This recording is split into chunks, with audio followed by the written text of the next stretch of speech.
ღირსი მაქსიმ აღსარებელი ამბობს, რომ ჩვენ ადამიანებს გვეშინია ორი რამისა.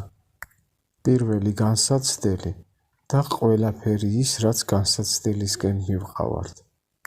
და მეორე, რომ ჩვენ მოვსცილდებით კმაყოფილებას და სიამოვნების განცდას.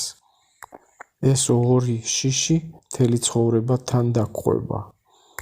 სწორედ ისინია ჩვენი ვნებების საწყისი, მიზეზი. აი ასეთი სახით.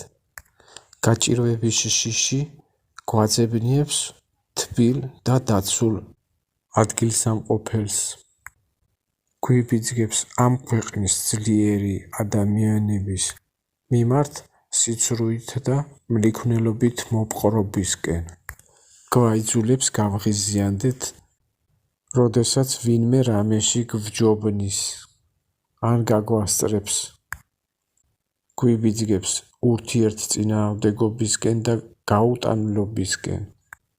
სხვისი გასაჭირის მიმართ გულწივად და ცივსისხლიანად მოპყრობისკენ, რომელთა დახმარებაც ჩვენგან საჭიროებს მსხვერპლ გაღებას, დროის თუ სხვადასხვა რესურსების სახით.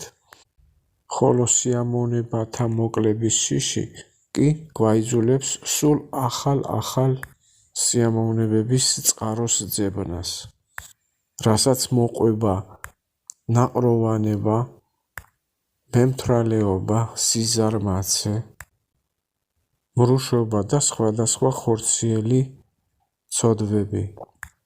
სწორედ ამ ორი შიშის გამო ადამიანის გულში ვერ აღწევს ქრისტეს სიმშვიდე.